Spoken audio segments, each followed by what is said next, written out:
Bom dia, boa tarde, boa noite. O meu entrevistado desta semana veio de uma família em que todos eram agricultores. Todos ao seu redor pareciam que iriam seguir por esse mesmo caminho e a tendência era ele também ir por essa avenida. Porém, ao ver o sofrimento da família, sobretudo do pai, que tinha muitos problemas ali de dificuldade na coluna, muitas dores na coluna, né, por razão do trabalho que era feito, ele viu que só poderia sair daquela realidade estudando. Ele e a família mudaram para a cidade quando tinha apenas 12 anos, quando meu convidado tinha apenas 12 anos, mas o pai continuou na roça para que pudesse continuar estudando. Já na cidade, ele se tornou um aluno aplicado e partiu para os concursos, a fim de conquistar sua carreira dos sonhos, que era de promotor de justiça. Mas, por um acidente de percurso, ele acabou se tornando procurador do estado de São Paulo. Quem dera que todo acidente fosse assim, né? Converso hoje com um grande professor querido aqui do Gran Cursos Online, o professor Newton Carlos Coutinho. Seja muito bem-vindo, professor Newton. Muito obrigado por estar aqui conosco hoje. Olá, Gabriel, como diz você, bom dia, boa tarde, boa noite para o pessoal que está nos assistindo aqui hoje para conhecer um pouquinho da minha história, né? Antes de iniciarmos, eu quero pedir a você que assine nosso canal, ative as notificações, clique aí no sininho para você receber em primeira mão todos os vídeos que lançamos por aqui toda quinta-feira, há mais de 2 anos, uma nova entrevista no canal Imparável. Professor Newton, desde muito novo você já havia tomado a decisão de estudar até mudar a sua vida e de sua família. Por que você decidiu isso tão jovem e como? Bom, na verdade, o que acontece? Toda a minha família, né, a família Coutinho, quem é da região de Presidente Prudente, Álvares Machado, quem é daquela região do Oeste Paulista, conhece a minha família porque é uma família de agricultores. Meus pais, meus tios, toda a família são pessoas que trabalhavam no cultivo da roça, né? E aí, com o trabalho na roça, a gente sabe que é um trabalho físico, né? É um trabalho desgastante. E aí, muitos deles acabaram tendo, como você bem citou aí, meu pai com problema de coluna, meus tios também com problemas nessa área. E aí, desde muito cedo, né, por mais que seja um trabalho honesto, seja um trabalho bom, que as pessoas realmente estão tentando fazer o melhor, estão produzindo alimentos para a população, era uma área que meu pai não queria que eu seguisse, né? Meu pai falou, olha, tem que estudar, né? Você tem que romper essa barreira, né, começar a fazer alguma coisa que seja menos sacrificante em termos físicos. Então, né, desde muito cedo eu ajudava meu pai no sítio, então época de férias da escola, ia com ele ajudar a separar cano de irrigação, né, a gente ia irrigar a plantação, então a gente tinha que trocar os canos, né, os ramais dos canos, para que a gente conseguisse molhar toda a plantação. Então, eu ia ajudar ele a fazer essa troca de canos, etc., mas é uma atividade que realmente não dá futuro em termos físicos. A gente brinca que financeiramente às vezes dá certo e às vezes não dá certo, que é outra razão pela qual eu tentei fugir da agricultura, né? Eu sou uma pessoa que nunca gostei muito de incertezas, né? De você pode trabalhar, se dedicar ao máximo, dar o seu melhor e no final não vai dar nada certo, né? Meu pai plantava tomate, por exemplo. E aí aconteceu, eu me lembro disso claramente. 2 semanas antes da colheita, o tomate robusto, gigantesco, meu pai falou, nossa, dessa vez a gente vai pagar as dívidas, vai comprar um sítio, vai trocar de carro, vai comprar casa. Choveu na semana seguinte. 5 dias de chuva. Toda a plantação foi perdida. Então, o que seria um alto lucro virou uma dívida.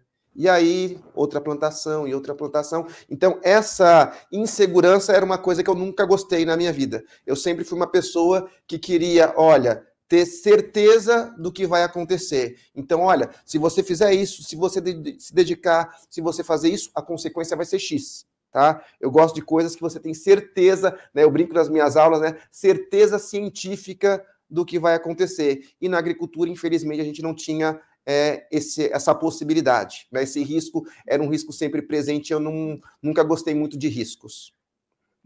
E aí, aos 12 anos, vocês se mudaram para a cidade em um formato meio híbrido, né? Porque vocês foram, mas seu pai voltava ou ficou ali na roça trabalhando. Como é que foi esse período? Isso, na verdade, o que acontece? Como a gente morava no sítio, eu sempre tive que ir para a cidade estudar. Então tinha perua que levava a gente para a escola, tinha várias histórias, né? Às vezes a ponte caía, chovia, a ponte quebrava, aí não dava para ir para a escola, ou a gente tinha que atravessar o rio, né? E pegava a perua do outro lado da estrada de terra para levar para a escola. Era um sacrifício. Eu já fiquei até a dormir na casa da diretora da escola. Fiquei uma semana lá porque não tinha como transitar do sítio para a cidade. A diretora falou para minha mãe, né? Eu era um bom aluno, né?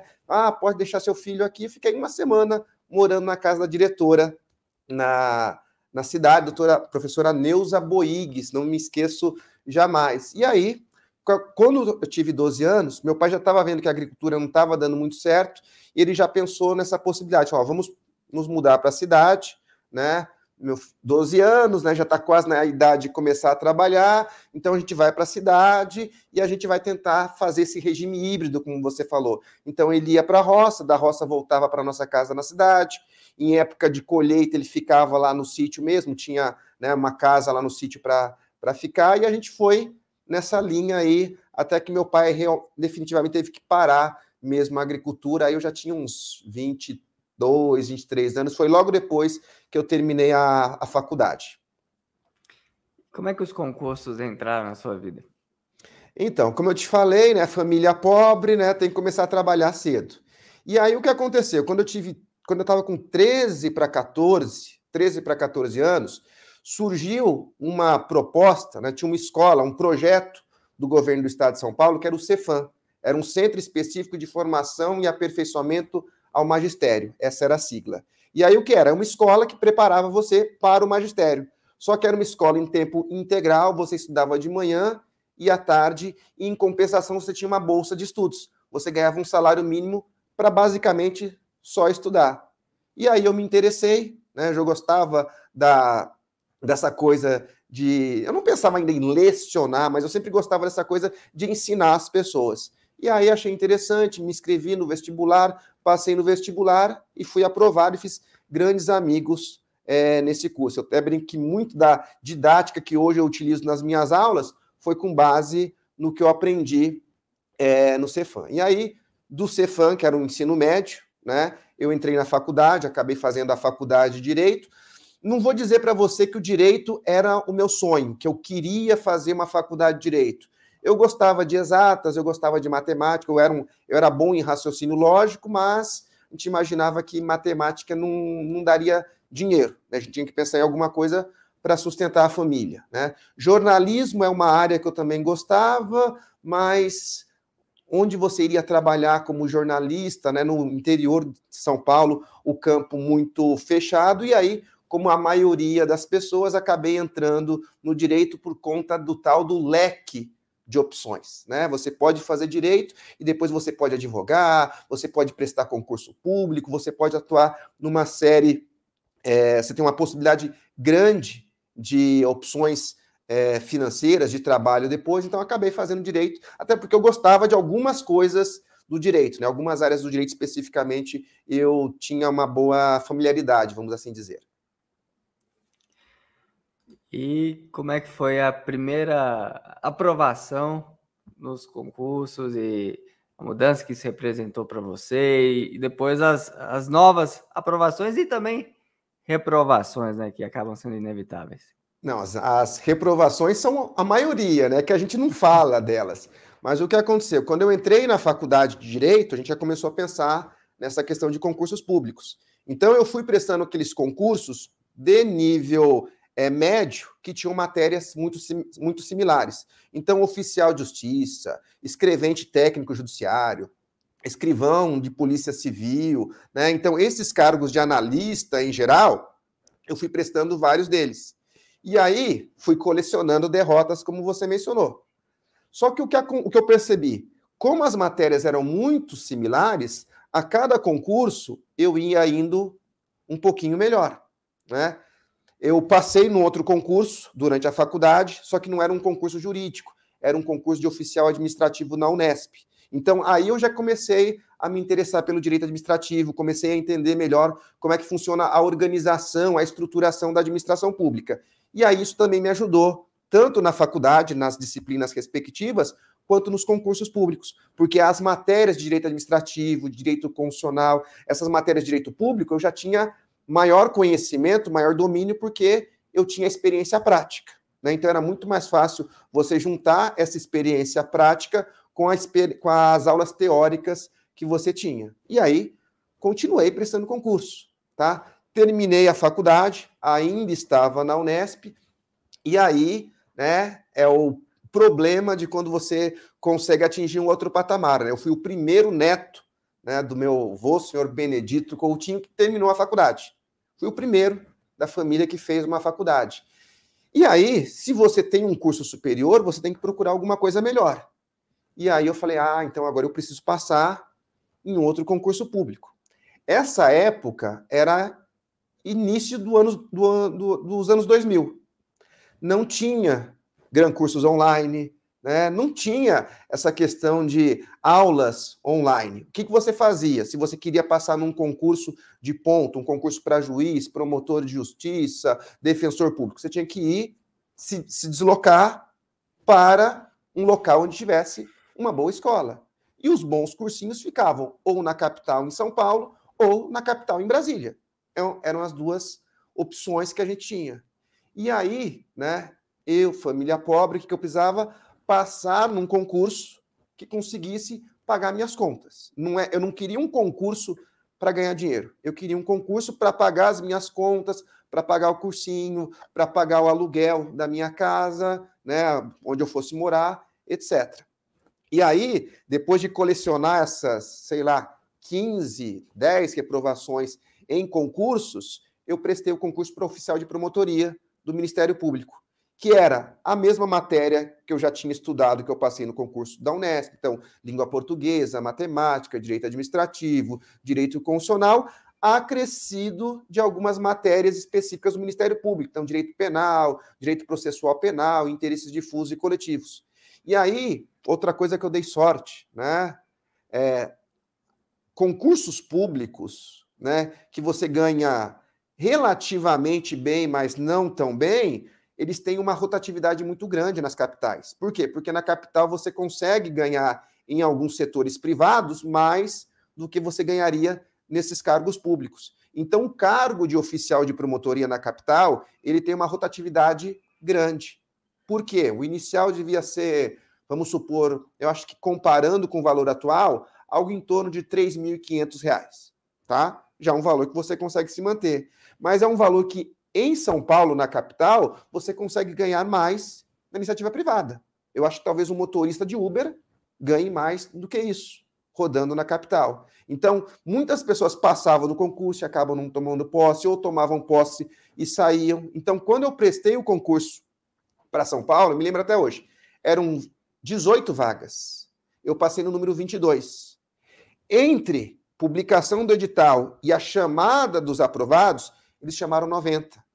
Ou seja, 70 pessoas que já estavam nos cargos, né, de oficial de promotoria passaram em outros concursos, pediram exoneração. Então chamaram 90 de cara. E aí tomei posse em São Paulo, não consegui ficar numa lotação próxima de onde eu iria morar. Né? Eu ia morar no bairro da Liberdade, porque era onde ficava o cursinho da época. Né? E aí eu tive que me deslocar por uma cidade, 80 quilômetros, tinha que pegar um metrô, depois pegar um ônibus, né? Que muitas vezes nem era ônibus, eu pegava a lotação porque era mais rápida, né? O ônibus fazia o trajeto em 1h20, a lotação fazia em 35 minutos, né? Depende do ânimo do motorista, o piloto, vamos assim dizer, né? E aí eu fazia essa vida, acordava às 7 horas da manhã, ia para a promotoria de justiça, chegava lá às 9h30, pegava os processos do promotor de justiça, colocava na sala dele. Agora eu posso contar porque já prescreveu.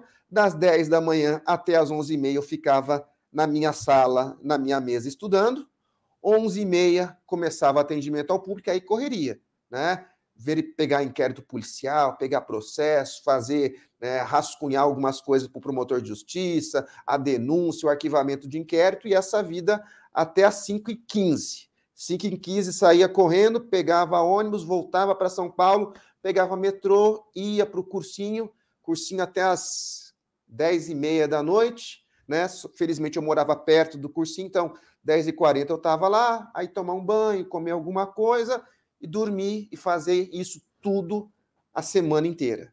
E aí, né, que o nosso amigo Fernando não me escute, né, porque ele odeia aquela coisa das pessoas que dizem estudei 10 horas líquidas por dia, né? O que eu digo? É a realidade de cada um.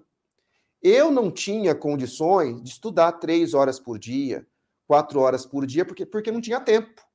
Tá? Eu não tinha tempo. Tentava ler no metrô, eu não conseguia, eu ficava tonto, né, lendo com um metrô, com um trem andando, eu não conseguia ler, então não tinha jeito.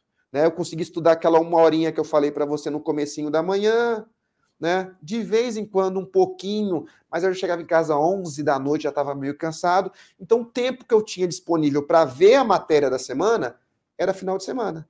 Então sábado de manhã eu estava na biblioteca do cursinho, ficava lá até a hora de fechar. Até as 10h30 da noite no sábado, eu estava lá. No domingo, 8 horas da manhã, eu estava lá até a hora que fechasse, até as 6 da tarde. Claro, ninguém de ferro, né? Como eu morava do lado do cursinho, se dava sono, eu voltava para casa, eu dormia, então eu não era tão rígido com relação às regras, eu respeitava um pouquinho do corpo, mas eu sabia que eu tinha que estudar no final de semana, porque senão não daria. E aí você me perguntou como que a procuradoria chegou, né? Como é que foi esse acidente de percurso, né? Então, a procuradoria realmente foi um acidente de percurso. Por quê? Né? Todo mundo pensa na lei do menor esforço. Qual que era o meu raciocínio? Eu sou oficial de promotoria. Eu trabalho no Ministério Público do Estado de São Paulo. O promotor de justiça pede a minha ajuda ali, né, nos processos dele. Então, como eu falei, eu fazia denúncia, né, só não assinava. Fazia arquivamento de inquérito policial, só não assinava. Então, eu já sabia o que fazia um promotor de justiça. Então, eu achava que era muito mais fácil passar num concurso para promotor de justiça. Então, eu estudava para concursos do Ministério Público. Nas aulas do cursinho, tinham outras matérias que eu também assistia, né, que era aquele pensamento de pobre. Estou pagando, né? Então, se eu estou pagando, eu vou assistir a aula. E aí, o que aconteceu? Eu fiz a prova do Ministério Público em Minas, passei na primeira fase, fui para a segunda fase, na segunda fase eu reprovei. E foi uma reprovação, Gabriel, assim, que fiquei mal. Por quê? Porque tinham 50 vagas e passaram 40 para a fase oral. Então, veja, se eu tivesse passado na segunda fase, estava já com os 2 pés no Ministério Público. Então, foi uma prova que eu voltei, foi 30 dias que eu não consegui estudar. Eu pegava um livro para estudar, pegava um caderno, uma anotação e falava, nossa, esse sofrimento já podia ter acabado, né? E aí, coincidentemente, nesse período abriu inscrição para o concurso da PGE, em São Paulo. E aí, falei, não vou fazer. Né? Olhei lá as matérias, tinha direito de trabalho. Eu falei, não, estou estudando para o MP, o que tem a ver com direito do trabalho? E aí, não fiz a inscrição. Passou uns 15 dias, eu falei, não, preciso voltar a estudar. E aí, eu peguei de novo o edital para ler, li as regras do edital e falei, olha, você precisava acertar na época pelo menos 30% de cada disciplina. Falei, ó, 10 questões de direito do trabalho, para acertar 3, tá fácil. Né? Eu assisto às aulas do cursinho, acertar 3 em 10, tá fácil. Resolvi fazer a inscrição. E aí, eu lembro até hoje, Gabriel, é incrível, as pessoas não acreditam, mas eu lembro exatamente até hoje. Fui fazer a correção na minha prova, questões de direito do trabalho. Era a minha primeira prova. Fui conferir o gabarito. Errei a primeira, errei a segunda, errei a terceira, errei a quarta, errei a quinta, errei a sexta. Eu acertei a 7, a 8, a 9 e errei a 10. Fiz o mínimo para passar em direito do trabalho. Só que como eu estava estudando muito forte para o Ministério Público, eu fui muito bem nas outras matérias. Direito constitucional eu gabaritei, direito administrativo eu gabaritei, direito penal eu acertei 9, né? Direito ambiental, interesses difusos eu acertei 9. Então, na hora que eu fui somar as notas, a minha nota ficou alta e eu passei para a segunda fase. Né? E aí, prova dissertativa, direito do trabalho. né? Imaginei alguns temas que iam cair, eu sabia 3 temas. Foram as 2 questões da prova. Eu fui para o oral com 9 em direito do trabalho. Tipo, eu fui uma das notas mais altas em direito do trabalho. Quem faz concurso público para o Ministério Público, para a magistratura, sabe, né, que direito do trabalho não é a matéria queridinha, não é a matéria que as pessoas vão bem. As pessoas vão ali no 6, 6,5, né, a nota para passar. Mas aí eu digo, tive sorte, né? Deus ali me ajudou. Deus olhou para mim e falou: ó, você estudou? Fez sua parte? Então tá, você estudou, maravilha, você sabe 3 pontos, vão ser os 2 da prova. Tirei 9 em trabalho. E aí, na oral, a prova oral da Procuradoria é uma prova mais tranquila, né? Não é aquela prova que te assusta, né? Porque é quase um bate-papo, é como eu estou aqui com você. Né? As questões são difíceis, o tempo de realização da prova é mais longo, você fica a tarde inteira respondendo questões, mas o seu sofrimento é menor. E aí fui aprovado e tudo certo. E aí depois que eu fui me inteirar, né, da carreira de procurador do Estado, e gostei da carreira por vários benefícios que a carreira proporciona. Né? E aí estou na carreira até hoje. Né? Isso já vão mais de 15 anos. E aí, depois de passar no concurso, você fez mestrado, doutorado, né? E se aperfeiçoou, se capacitou. Por que você buscou essas especializações depois do concurso? Como é que foi esse processo? Isso é outra coisa interessante. Pessoal que está nos assistindo agora, que está pensando em concurso público, você pode olhar os atrativos da sua carreira. Então, a Procuradoria do Estado, ela investe muito no aperfeiçoamento profissional dos seus procuradores. Então, a Procuradoria do Estado pagou o meu curso de especialização, pagou o meu curso de mestrado, pagou o meu curso de doutorado. Né? A gente sabe que um curso de doutorado não é barato. Pagou o meu transporte, né, da minha cidade até o local da prova, do mestrado, doutorado, pagou as minhas despesas com hospedagem, com hotel. Então, eles investem muito no procurador. Claro, tem o contraponto. Aí eu assino lá um documento dizendo que eu vou ficar 2 anos na carreira, né? A ideia é o que eu vou aprender, né? Já que eu vou ser um profissional melhor por conta dessa especialização, eu vou ter que ficar um período X na carreira para devolver isso para a carreira. Acho que nada mais justo.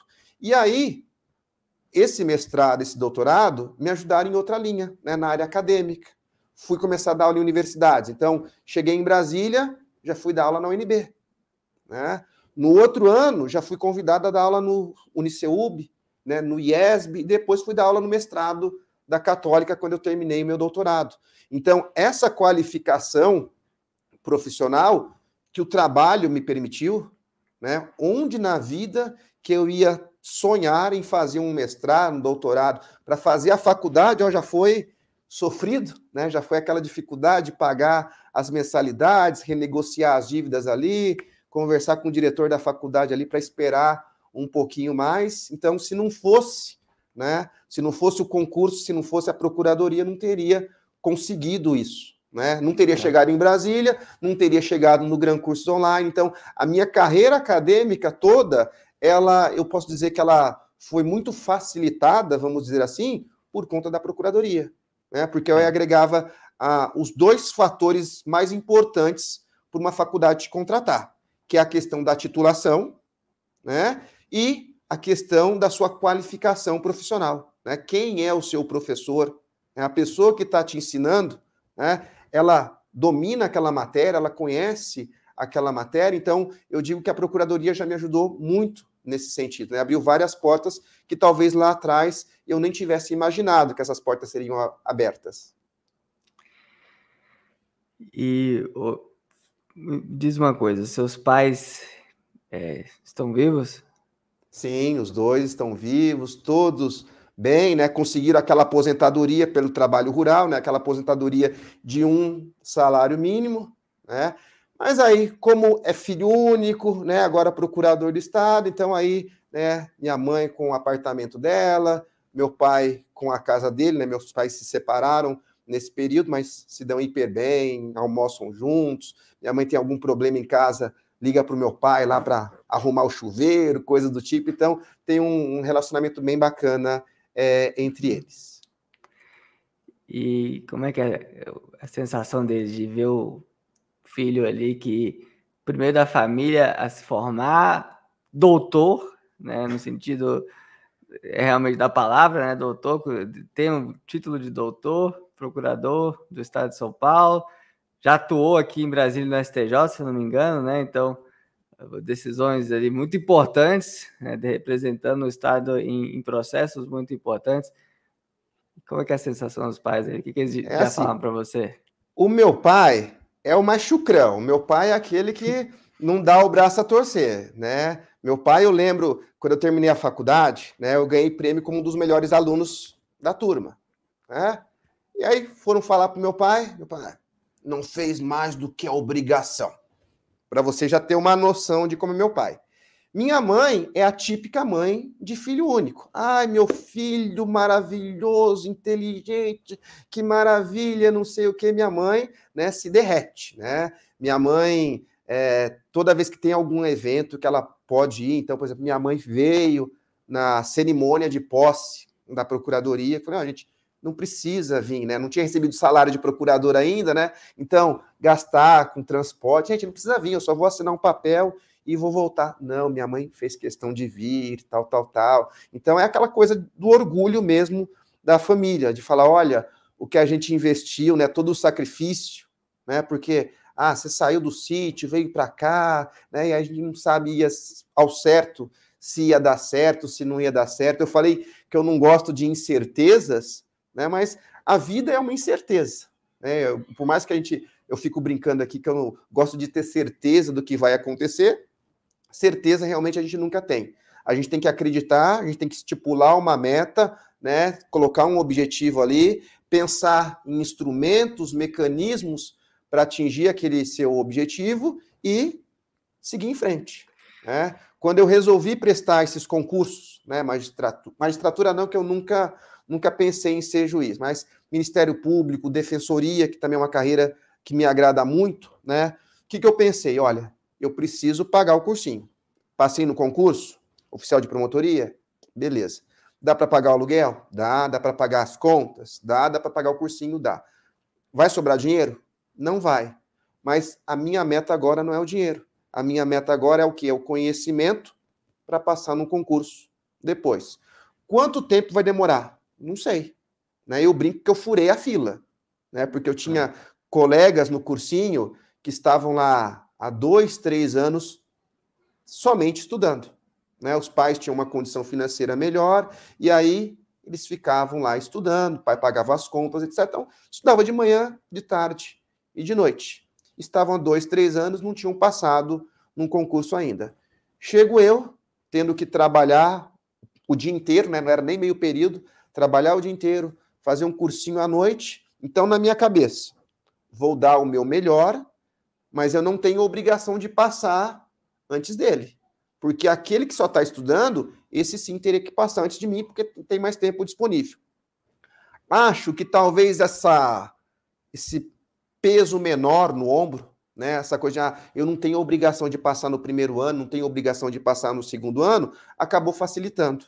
Tá? Eu passei realmente, eu cheguei em São Paulo em 2004, estudei, fiz o cursinho em 2004 o ano inteiro, 2005 eu fiz um curso mais concentrado, metade de 2005, e depois somente estudando. No final de 2005 eu fui aprovado no concurso da Procuradoria, 2006 eu tomei posse. Então, basicamente 2 anos aí em São Paulo eu já fui aprovado no concurso. Tá? Então eu brinco que eu furei a fila aí do concurso. E aí você falou sobre a questão de não termos certeza, né, sobre nada na vida, mas ao mesmo tempo de querermos aumentar nossas probabilidades, talvez. Eu acho que é isso que você fez aí muito jovem ali. Você percebeu, o estudo é um caminho que me permite ter uma maior chance de sucesso, de uma maior segurança financeira futura, uma maior probabilidade de êxito, né? E eu diria, sem medo de errar, que dos investimentos que existem, né, a educação é o melhor deles, né? Nenhum título de governo, nenhuma ação na Bolsa de Valores, nem Bitcoin, quando dá tudo certo, né? Porque varia muito, se você investir, pode dar o retorno que a educação dá, né? Você recuperou ali o seu investimento no curso preparatório, imagina em 1, 2 meses de remuneração como procurador, e já está há 15 anos na casa, fez 2 especializações, abriu outras portas na vida, mudou de patamar, consegue ajudar os pais. Então, realmente é um investimento que deu um retorno muito grande, né? Ô, Gabriel, e outra coisa, como eu falei, a minha família é uma família de agricultores. E aí eu tive vários primos que continuaram na área da agricultura, mas não como agricultores. Então eu tenho primos que fizeram cursos técnicos na área agrícola. Então eu tenho um primo que é técnico agrícola, eu tenho um outro primo que fez engenharia florestal. Então continuaram ligados à área agrícola, mas investiram na educação.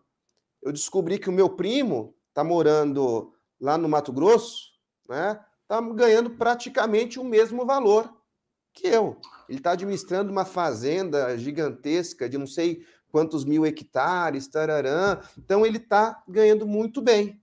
E veja, com um curso técnico ou com uma faculdade numa área que normalmente a gente pensaria que não traria um salário tão alto, mas aí, claro, tem toda a questão da confiança do chefe em relação a ele, né? Ele foi conseguindo cargos internos ali dentro daquela empresa, então mesmo que é uma empresa agrícola, né, a gente tem lá toda uma estrutura hierárquica. E meu primo foi subindo lá, foi crescendo, e aí ele conseguiu ter uma remuneração adequada, né, um trabalho numa área que ele já conhece, né, que é a área agrícola. Sim. E que não é um trabalho físico, né, não é aquele trabalho que ele tem que pegar máquina, como eu falei, né, trocar o ramal da irrigação, nada do tipo.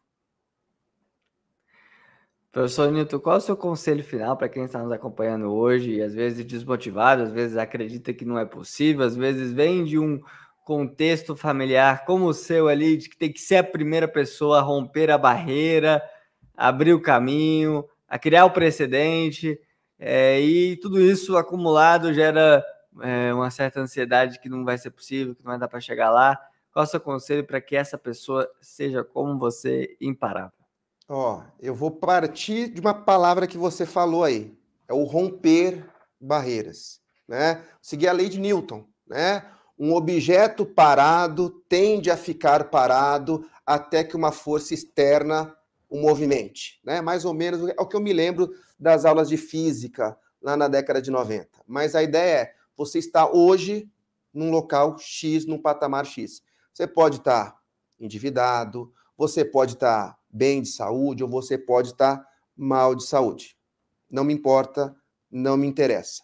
O que me interessa, onde você quer chegar, qual é o seu objetivo. Seu objetivo pode ser financeiro, mas não necessariamente financeiro, né? Eu brinco, eu dou as aulas do Gran Cursos, por quê? Porque eu gosto, porque me dá um prazer muito grande, Gabriel. Não estou falando isso porque você está aqui na minha frente, mas é porque é uma satisfação indescritível, né? Teve a prova da OAB agora, recebi dezenas de mensagens de alunos agradecendo pelas aulas, alunos chorando, falando que conseguiu a pontuação, que foi aprovado. Então, isso é uma coisa que eu digo que não tem preço, tá? Esse é o maior pagamento, é algo que eu faço, que agora que eu tenho, né, uma estabilidade financeira, é algo que eu quero me dedicar, porque é uma coisa que me dá um prazer muito grande. Mas a gente sabe que primeiro a pessoa precisa se sustentar. Então você tem que ter um objetivo. Qual que é o seu objetivo financeiro? Qual que é o seu objetivo patrimonial a médio prazo, a longo prazo? Tá? Então, como eu falei no meu caso, eu queria ter um cargo de nível superior. Beleza. Só que eu tive que passar por escadinhas. Por quê? Porque a minha condição econômica não me permitia, né, que eu parasse a minha vida 2 anos e ficasse só estudando. Então, o que eu fui pensando? Eu fui pensando aqui em estratégias, em formas de conseguir atingir o meu objetivo. E aí, algumas deram certo, outras deram errado. Quando deu errado, faz parte da vida. Você não pode desistir por conta disso. Então, como eu falei, todas as reprovações que eu tive lá atrás, que foram várias em sequência, o que elas fizeram? Elas me deram bagagem. Então, aquela questão que eu errei, eu não erro mais, né, aquelas questões de língua portuguesa, né, aquelas palavras que a gente tinha problema com grafia, etc., que você errou numa prova, você aprende e no próximo concurso você não erra. Né? Então, o que eu sempre falo para meus alunos, nunca, tá? Isso eu prometo para vocês, nunca, se você estiver sempre estudando, você nunca vai regredir. Você pode olhar, se numa prova você acertou 60%, na próxima você faz 61%. Tá? Você faz 65%. Você pode aumentar até um pouquinho, 1% que seja, mas você nunca cai. Se você estiver estudando, você não vai chegar numa prova, fiz 60%, e na outra prova eu fiz 50%. Né? Claro, se eu estou falando de provas de mesmo nível. Né? Se for uma prova mais difícil, você, claro, vai ter uma nota menor, mas teus concorrentes também vão ter uma nota menor. O segredo é realmente não desistir, é persistir e aí levar em conta a sua realidade. Algumas pessoas vão passar em um concurso em 6 meses. Outras pessoas vão passar em 1 ano, em 2. Né? A gente já viu entrevistas aqui de pessoas que demoraram mais de 10 anos, né, para passar no concurso público. Teve aquele delegado, com quantos anos ele foi aprovado como delegado, Gabriel? 55 tomou posse. 55 anos tomou posse como delegado. Tá? Olha a felicidade dele, a felicidade da família, né, a estabilidade financeira dele agora. Então, ele vai ter toda uma vida, né, tá mais de 100 anos, né, a nossa expectativa de vida, não a média, mas a nossa expectativa de vida é 100 anos. Minha avó morreu com 98, né, meu avô morreu com 90, né, eu brinco que na minha família todo mundo passa dos 90. Então, é 1 ano, 2 anos de sofrimento? Sim, meus 2 anos em São Paulo, eu não contei isso aqui porque não pega bem, né, Gabriel? Ficar contando a parte ruim da história, mas foram 2 anos sofridos, foram 2 anos de trabalho e estudo. Basicamente isso, né? Sem namorada fixa, né? Por uma série de fatores, né? Namorada, você perde tempo para estudar, namorada você tem que levar para sair, para ir no cinema na capital tem que ter dinheiro, então tem uma série de problemas ali que eu acabei 2 anos que eu fiquei com a vida amorosa, vamos dizer assim, meio em stand-by. Né? Só que depois da aprovação, né? Você já tira aquele peso das costas, tudo fica mais fácil, tudo fica mais tranquilo. Então, o conselho que eu dou para as pessoas seria esse: não desistam dos seus sonhos. Você pode até mudar de sonhos no mesmo do caminho, mas o seu objetivo vai ser atingido no momento que tiver que acontecer. Pode ser que seja amanhã, depois de amanhã, demore um pouquinho mais, mas você vai atingir seu objetivo e a satisfação do objetivo atingido é alguma coisa também indescritível, é uma felicidade que não dá para descrever com palavras. Professor Newton, muito obrigado pela entrevista, pela parceria aqui no Gran Curso Online, por ser inspiração para tantos imparáveis aí pelo Brasil. Muito obrigado. Até mais. Eu preciso falar uma coisa antes também, né? No meu caso, né, quando eu passei no concurso, eu ainda era solteiro, né? Eu não tinha uma esposa do meu lado, né? Mas muitas pessoas que estão estudando aqui são casadas e têm filhos. E alguns pensam, o filho prejudica o estudo. Por um lado, sim, né? Porque o filho cobra atenção e você tem que dar atenção para o filho. Mas, por outro lado, esse filho, essa esposa, é o combustível que muitas vezes você precisa para se dedicar mais. Para estudar às 2 horas da manhã, que eu não fazia quando eu era solteiro. Mas se eu fosse casado, será que eu não ia estar estudando às 2 da manhã até às 4 da manhã para tentar dar uma vida melhor para minha família? Então, cada um vai ter uma realidade. Cada um vai ter um problema, mas cada um também vai ter um incentivo. Então, um filho, uma esposa, uma namorada. Eu brinquei aqui, eu não tinha namorada na época dos concursos. Mas, de repente, se eu tivesse uma namorada parceira, né, uma namorada com os mesmos objetivos, quem sabe ela me daria mais força, mais ânimo e ia me ajudar nesse momento de estudo. Então, cada realidade vai ser uma realidade. Muito obrigado, professor Newton, e muito obrigado a você que nos acompanha, que prestigia aqui o canal. Deixe o seu like, ative as notificações para receber em primeira mão todos os vídeos que lançamos por aqui. Muito obrigado. Tchau, tchau. Tchau, tchau.